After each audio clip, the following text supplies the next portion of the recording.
I have a question for you this morning. Have you ever been surprised by nature? You have? Tell me about it.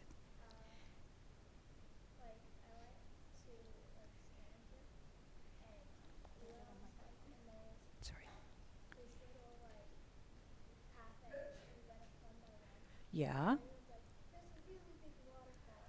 Ooh. She said she was camping and they walked up a trail and they found a very big waterfall at the top. Do you know why waterfalls make noise when they go over the top? Well, that's might be the scientific reason, but the real reason is because the water is yelling, "Wee! Look at me! I'm going over!" Oh, I can tell by your faces you don't believe that. Well, and did you know scientists, and this is true, have just discovered that when birds sing in the morning, it's a signal to the plants to open up. I know, I didn't believe it either, but it's true. All kinds of things happen in nature that we don't expect. Sometimes I'm surprised when all of a sudden I hear geese flying over. Do you ever hear that? All of a sudden, they're honking. When I lived in the Midwest, we'd hear geese when they were migrating south, and you'd hear this strange sound from way above, and you'd look and there'd this huge V of geese, and they were migrating from the north to the south. Now, they don't migrate here in California because we have the beach here, and they're not going to go anywhere all winter. They're going to stay at the beach, right? Yeah. So, you can always be surprised by nature. There's a story about this doctor, Leo Biscaglia, who was in a hurry one morning, and he had to let his dog out to do his business. And he thought, we have a shared yard. I have to go out, and I have to clean up after the dog. And he was in a hurry. He had to get somewhere. So he's running around the backyard looking for the poop so he can clean it up. And he's getting irritated. Where did this dog go? So finally he goes around a corner, and there, right in front of the poop, was a gorgeous rose. And he said, "You see, if I wasn't looking for the poop, I never would have found the rose." There's a moral to that story. Ask your parents later. But anyway, you can always be surprised by nature, by a new flower you've never seen before. In the fall, when the trees turn color, you'll be surprised. Oh, look at that tree, how red it is, and how it catches the sun. And it always changes us. It makes us pay attention. It makes us slow down and appreciate what's right in front of us instead of what we were worried about. So remember that. You can always be surprised by nature. Okay, you may go off to your class. Will you join me in a moment of prayer? Spirit of life and love, we're so grateful for the gifts you give us with the nature around us that we see every day and sometimes forget to pay attention to. We know it's there, and sometimes we are startled into noticing, and it changes us. Thank you for this gift. Thank you for the ability to see and to appreciate and to let it fill us with its spirit. Let us remember to be guardians of this beauty around us. And let us take that responsibility, and return it with love. Will you join me in a moment of silent meditation? The ocean, in its greatness, casts its waves upon the shore, breathing in and out its watery breath, dragging each grain of sand along for the ride. Some going out to sea, others cast upon the beach, waiting to be gathered up again. In and out, the cadence rhythmic but uneven. The time between the breaking is jagged and unpredictable. No wave stays, nor does it go forever. When I breathe in the sea air, the sea becomes a part of me. And when I breathe out, I am now a part of the ocean as it journeys on its way to the next beach, the next shore, the rocks of another place. There is a peace in me, standing where the earth meets the sea. The ocean stretches to the edges of the world. I cannot fathom its size as it reaches to its next shore, an unnameable number of miles away. Early in the morning, the cool fog surrounds me as I watch alone on the shore. I'm filled with awe at my small place in this vast universe, and yet I also feel part, one, enmeshed in our natural world, woven into its interdependent web of all existence. The ocean puts me in my place, a place where I understand my relationship to the whole. I am humble in this place, but I am also fully present. My feet get buried in the sand, deeper and deeper with each wave, holding me fast to this one spot on our planet. One small spot, part of something unimaginably vast. I once played the part of George Gibbs' sister, Rebecca, in the classic play Our Town. Of course, I really wanted the part of Emily Webb, which is the lead, but I digress. In the play, Rebecca describes a letter that was addressed to her friend, Jane. It said, Jane Crowfoot, the Crowfoot Farm, Grover's Corners, Sutton County, New Hampshire, United States of America, continent of North America, Western Hemisphere, the Earth, the solar system, the universe, the mind of God. I've always loved that line. Standing at the edge of the ocean, I can almost imagine that same perspective, myself on a single stretch of shoreline, on one small planet, in one vast universe. It is in moments like these that I come closest to understanding what people mean when they speak of God, not as someone far away looking down from the heavens, but as a presence woven through the whole of creation, holding us together even when we cannot fully understand. Mary Oliver gives words to this concept in her poem, Finding God in Nature. Here I quote just an excerpt from that poem. If God exists, he isn't just butter and good luck. He is also the tick that killed my wonderful dog Luke. If God exists, he isn't just churches and mathematics. He's the forest, he's the desert, he's the ice caps that are dying. He's every one of us potentially, the leaf of grass, the genius, the politician, the poet. And if this is true, isn't it something very important? Yes, it could be that I am a tiny piece of God, and each of you too, or at least of his intention and his hope.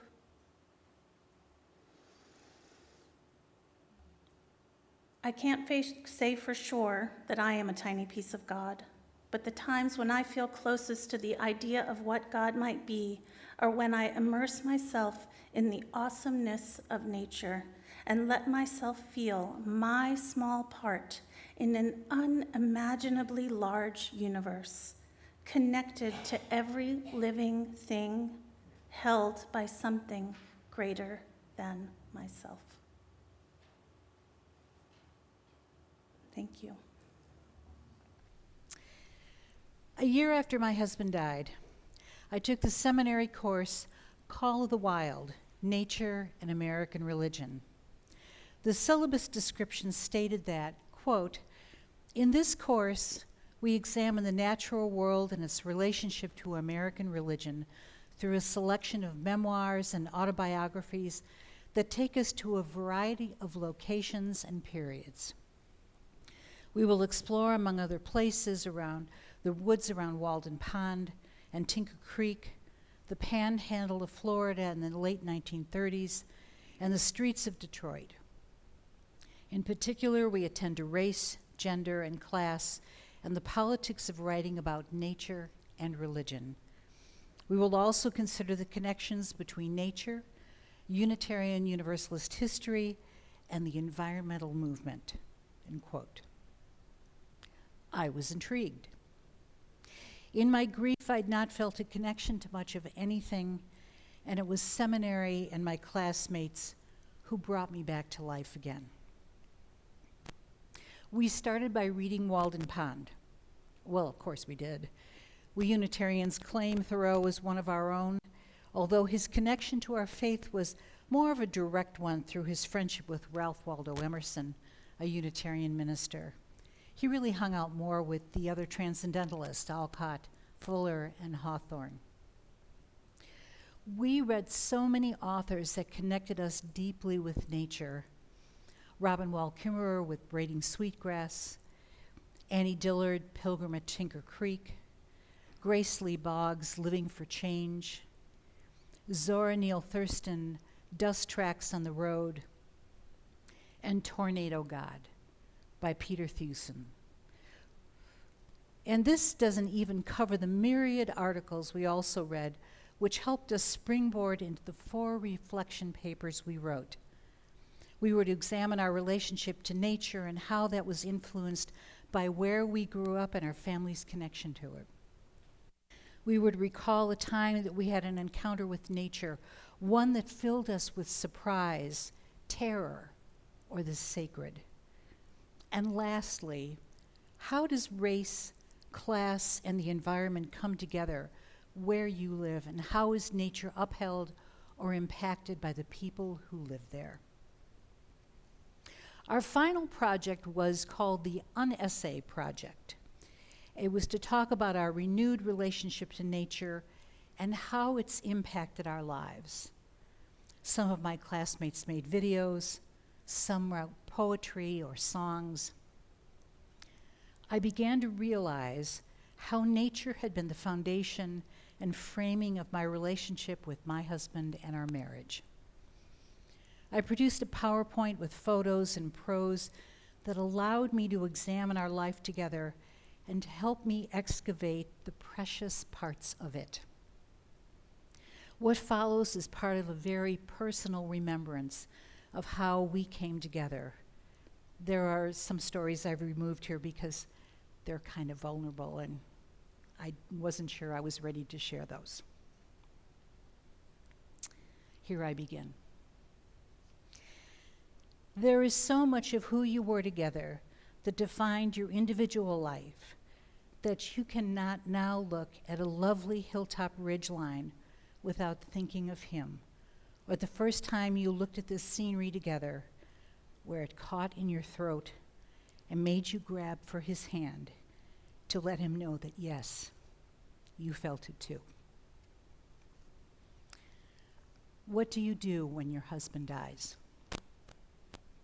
How much of who you were together is gone until you have to try and tease out how you can pull yourself out of that whole commingling to determine who you are to go forward with your life alone. You both talked about the land and its subtle blessings, and the way it drew you in when you were at the same time trying to love yourself into a relationship with him and his past. He talked about the ranch and raising cows with a wistfulness that made you ache for seeing him there as a child. And it made you remember with a suddenness the way you could still feel and see an early summer day in Illinois when you were a child, when the earth smelled damp and alive, and how you felt that the day held a lot of promise. I met him in Yosemite when he was working as a ski instructor, and I'd come here out of some weird and unexplained longing while living in Chicago to stay for 3 nights in January. We met, and suddenly we couldn't be apart. I'd never felt this pull before. It was so basic and immediate. The way it demanded my attention scared me and made me want to hide from him. He was not so sophisticated in his denial of this visceral relationship, and he just pursued me in a way that was flattering and kind of terrifying. Who was this man? And why did I need him? And why did I so tie him to this unbelievable scenery I was seeing through his eyes and mine? Back in the city, I thought it'd be easy to resume my life and brush this off as a vacation relationship. He'd come to work at Yosemite at a time after his marriage ended, and he was feeling lost. I came there a year after my father died, and I knew that it was time to move on to some place other than Chicago. When I was planning this trip and had the California map in front of me, I actually heard a voice in my head that said, "Go to Yosemite." Well, this was odd. Outside of that startling voice I'd never heard before, I didn't even know where Yosemite was, and had to determine if I could get there between my 2 bookings for my show on Margaret Sanger. Those 2 bookings were 2 weeks apart, and I knew I had time in between to just explore. I started my trip in Carmel and then drove down the coastal highway to Southern California. And I want you to know that driving down Highway 1 by myself, looking at the scenery and not having a horrible accident, I know there's a God. The woods and shoreline views were breathtaking. I spent 5 days in Southern California before heading north to Yosemite. It was January, so the almond trees were all in flower in the valley. The foothills were green from recent rains, and the distant mountains were snow-capped. When I drove into Yosemite, I could feel the difference in the atmosphere. There was a feeling of reverence and sacredness that I have not experienced often, and certainly in few churches. I thought I loved being in the city of Chicago, surrounded by tall buildings, but I realized I would trade them for being surrounded by these massive cliff faces and rushing waterfalls. Driving up to Inspiration Point the next morning was awe-inspiring. Here you can see El Capitan, the Three Brothers, and Half Dome, along with Bridal Veil Falls. The valley below was a mass of pine and cedar trees, and there was no visible sight of anything man-made. No buildings and no roads. I could imagine that this was what John Muir saw. I could feel my body unwinding and settling into the pace of the park. I spent the rest of my time there taking short hikes and just enjoying the scenery around me. As I was walking in the valley that last day, a coyote crossed my path, stopped, looked at me and kind of shrugged, if a coyote could shrug, and moved off. Now, if you know anything about Native American medicine, the coyote is called the trickster. Nothing is as it seems at first glance. I met Bob that night. and we talked for several hours about ourselves and our lives. I don't typically fall into such deep conversation with someone I just met, but the magic of Yosemite was working on me. Or was the coyote's medicine teaching me to pay attention? I tried to brush this man off his vacation fever. Once back home, it would wear off. But it didn't wear off, and he kept pursuing me long distance, and soon we were planning a driving trip from Chicago to California. It took me another year to leave Chicago, and I moved to Southern California, determined to see if I could establish a life for myself away from everything I'd known in my hometown. I was tired of winter and wanted to see if I could find work in the entertainment industry, and knowing Bob was closer was a draw. He was living in Sacramento, 7 hours north, but his parents' ranch was in the eastern foothills, in the eastern Sierras, and that was kind of halfway between.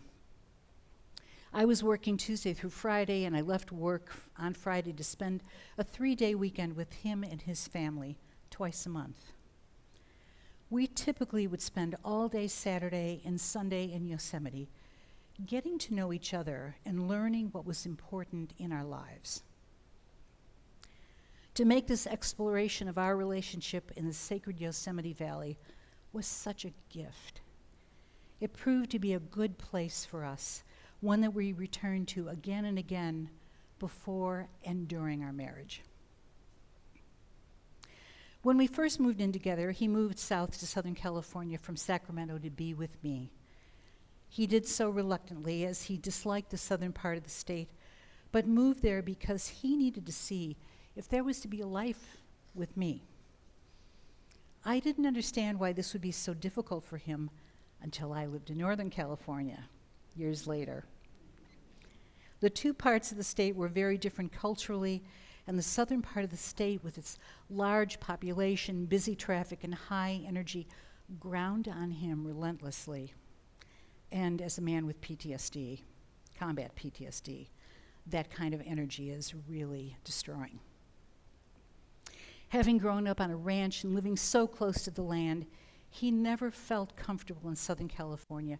There was just too much of a disconnect from the natural world that meant so much to him. The housing boom in 2002 put our rental house on the market for sale. Finding another rental property in Southern California was impossible, as almost everyone who owned a rental house was listing them for sale. We felt that this was the time to move on from Southern California and ended up caretaking a friend's house in northern Idaho on the banks of Lake Pend Oreille. The scenery was stunning, and we both thought that this is what we'd always wanted until we lived an hour and a half away by gravel road from the town. We did this for a year until we realized this was not the best place for us. How were we to get that combination of nature and civilization that made sense for both of us?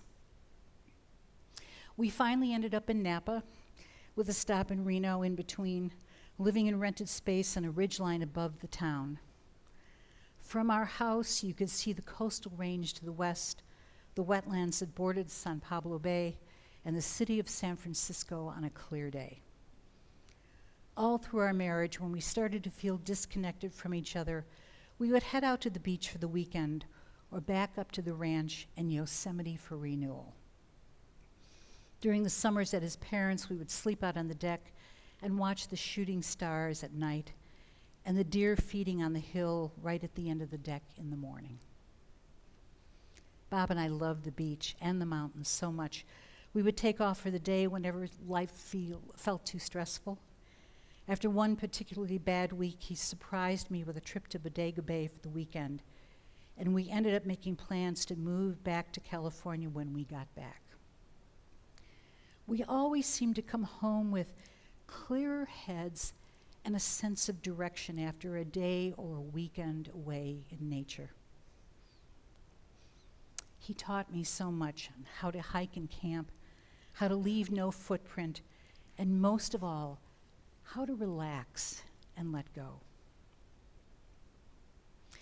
Even though I live about 3 hours from Yosemite Valley now, I haven't been back to the national park since he died. I've been afraid that the grief would be too much, although I do plan to spread his ashes in there when his son visits the next time. I almost feel that this would be what he would want, to spend eternity in the place he loves so much and to bring him back to where we met.